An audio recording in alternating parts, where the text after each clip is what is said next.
Thank you very much, Chairman, and I should thank the organizers for giving me an opportunity.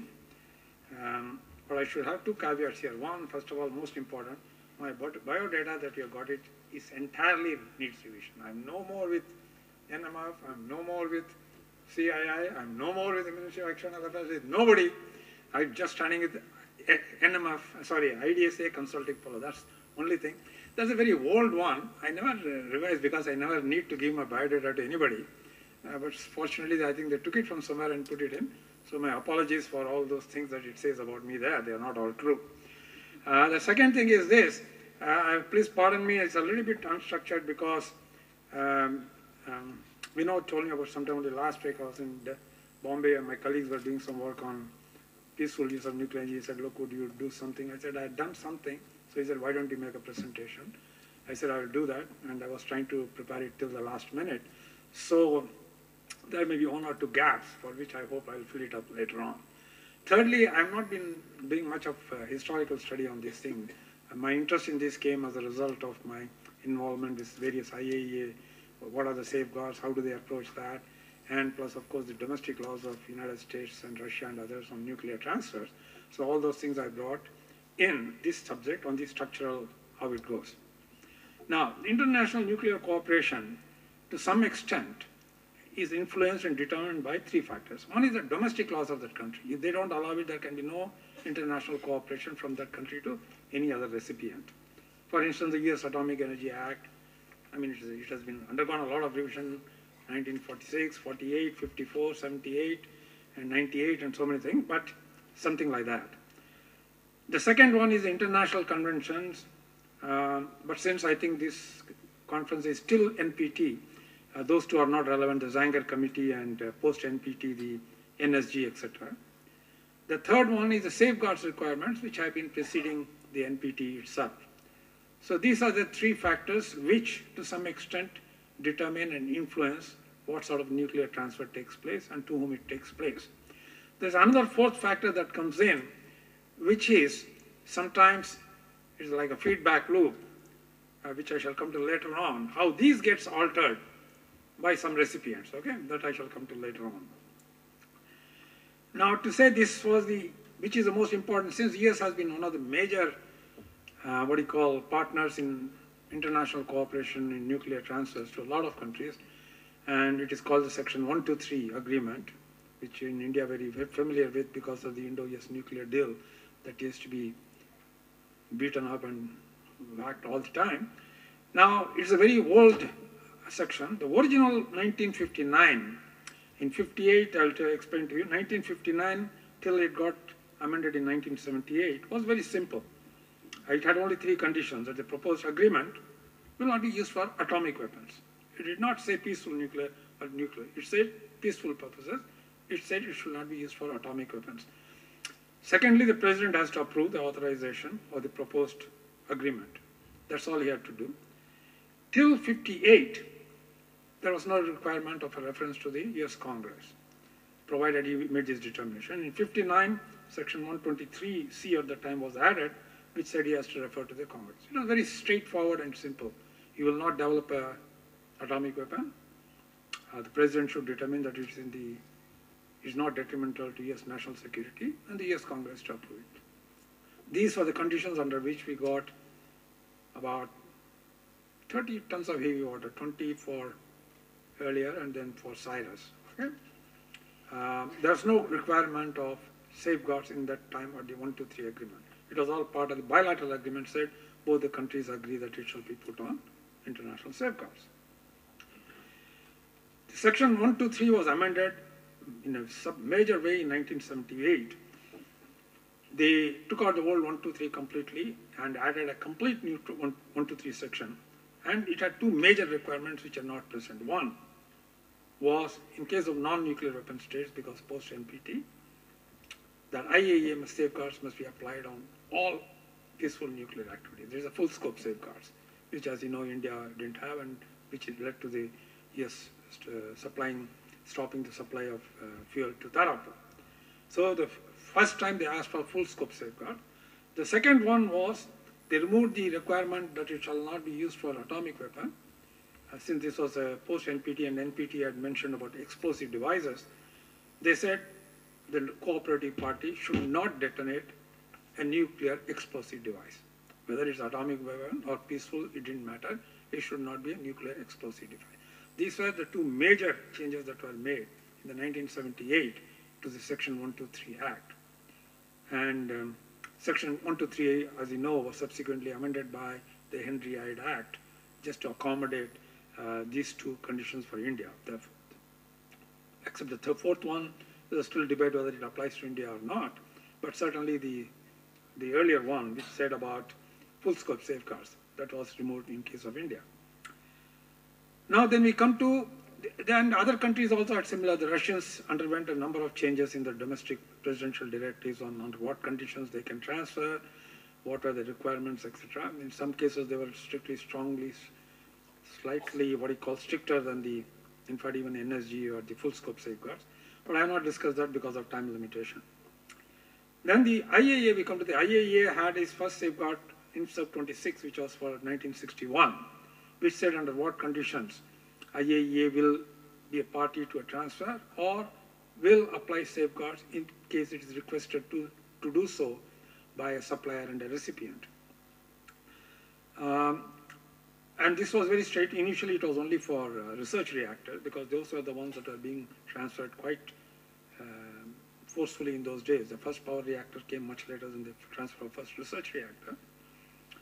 And this is what they had, produced on material produced or processed in a principal nuclear facility. That's all they had it. They revised it in '64 to include power reactors because they said more than 100 research reactors that said 100 megawatt thermal, I think. They said anything more than that will also be covered. But it had a very interesting thing. Still, it was not pre-NPT days, and therefore there was no requirement that all activities will be under safeguards. And there was a very interesting case which was subsequently carried over to INFCIRC 66, which I shall come to, was that the amount of material that will be safeguarded from the spent fuel of a research reactor will be dependent on how much of the fuel that was put in was already under safeguards.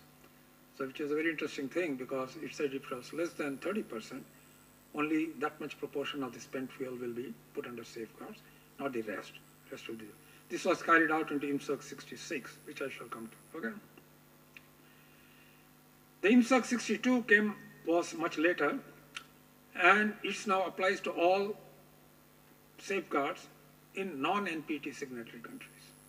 Because for NPT signatories, if they are non-nuclear weapon states, since they are not subject to full scope safeguards or anything, there's a separate safeguards agreement with each of the 5 nuclear weapon states under NPT.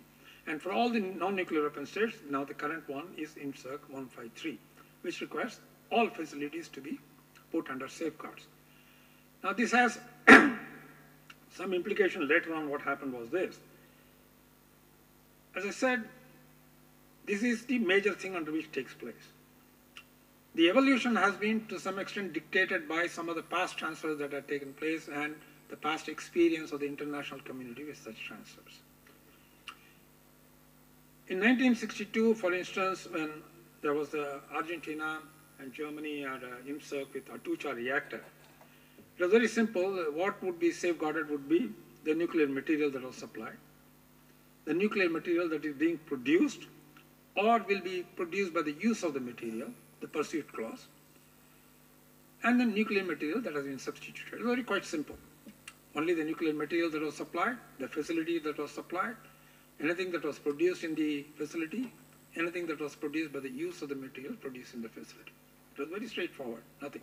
This was similar to the one that we had with both Canadian, when we had INFCIRC for the IAEA for safeguards on both Tarapur and Rawat Bhatta, RAPS 1 and 2. Now, what had happened was this. In India, we started the map construction in 1971. The construction got completed in 1983 and it was commissioned in 81 and it was commissioned in 83. That was not under safeguards. Actually, MAPS was the first at that time, the only unsafeguarded reactor in a non-nuclear weapon states anywhere in the world, power reactor. That was because by then we had assimilated, we are quite confident of assimilating the pressurized heavy water reactor that was supplied by the Canadians. And as you know, subsequently we have made it to 500 and 750. So we could do without any requirement of a safeguard construction and say, look, that's not under safeguard. Subsequently, when the Brazilians and the FRG had a INFCIRC 237, which was done in 1976. The last one was done in 1971. The Argentinian was in 1971. The 1976 was the first INFCIRC 66, because by then most countries had 153 agreement, which said all the other things which they earlier had, plus one addition. Any nuclear facility or specified equipment which is designed, constructed, or operated in a state concerned on the basis of or by the use of relevant technological information transferred from other states. Which means, from then onwards, no country, even if it had transferred a reactor from other country, assimilated it, and enlarged its capacity, whatever it is, it would still come under safeguards. Although no country has ever done that, and it may raise its own problem, whether it was designed on the basis or by the use of, the country can say, look, I did it by myself. But nevertheless, this was a thing. Now, the reason why I'm saying the next one, this is the last one, okay. The thing was saying this, India, which was globally expanding much more, had been an outlier in all these things, okay. At the time, it was a variety of reasons. We got certain reactors without safeguards, only with the condition of peaceful nuclear activity, peaceful nuclear test. I mean, it didn't say only peaceful activities, unlike other times when they expanded it to explosive devices. We didn't have full scope safeguards at that time. We didn't have basis of a reactor import which we can design. All those things are being slowly, sort of what I call like a leak in the dam. They're all filling it up. As I said, full scope safeguards came in the United States in 1978. NSG made it in later on. Now sensitive technologies are coming now. All those things are coming. But since this was only dealt with up to NPT, and I will not deal with some of the changes that have taken place in the international safeguards regime and the various associated problems after that. But this shows till NPT came, there was an opportunity for an international transfer and national development of nuclear science, nuclear technology, and nuclear power in almost all the countries. The European and other countries didn't have a need for it. And fortunately, as our case may be, in India, the case was that we had an establishment and some scientists who was very well, foresight must be admired well beyond anything, okay? And even if anyone looks at the details of the Tarapur reactor and the Canadian reactor and all those things, you can see how much leeway it gave to the Indian program and how we started it. For instance, the Canadian-Indian PHWR was signed only, I think, in 1963 or something like that. And it got commissioned much later. The Pakistan had signed for the same PHWR agreement with Canada in 1960. But because of the lack of both infrastructure and local development and others, they have never been able to translate the knowledge that they gained into developing their own pressurized heavy water reactor. Since they are still controlled by the 1960 that agreement, which does not prohibit them from developing and putting in place a locally developed, designed pressurized heavy water reactor, they can still do that because this requirement of facility which came much later, they have not been able to do that, although I think they are trying. So this is just an overview. As I said, this was an interest subject that I had. It impinged slightly on the historical project, so I thought I would share some of my knowledge. I'm still working on that. Thank you very much.